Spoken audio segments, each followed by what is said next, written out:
Rivets for men who dug. Jacob Davis was a tailor in Reno, Nevada.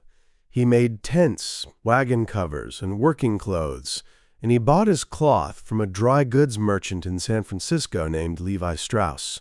A customer came to him with an ordinary complaint. Her husband wore out his trouser pockets. The corners gave way where the fabric was pulled hardest, and they gave way again every time they were mended. Davis had a box of copper rivets in his shop, the kind used on horse blankets. He put a rivet at each corner of the pockets. The trousers stopped tearing. Word spread among the miners and laborers around Reno quickly enough that Davis worried about being copied, and he did not have the money to file a patent alone. So he wrote to his cloth supplier and proposed they do it together. The patent was granted in 1873 to Davis and Strauss jointly. The product was workwear, plainly and only. It was sold to men who dug, hauled, and hammered, and it was advertised on how long it lasted. It stayed workwear for about 70 years. It became clothing for everyone else in the 1950s, largely because of films, and it has never gone back. The rivets are still there. On most jeans sold today, they hold together pockets that will never carry anything heavier than a phone. A fastener for boots.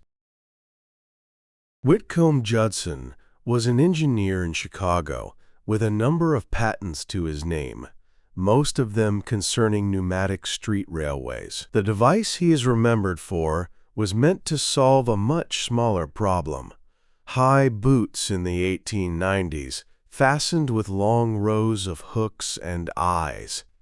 Doing them up took a while, and doing them up while bending over took longer.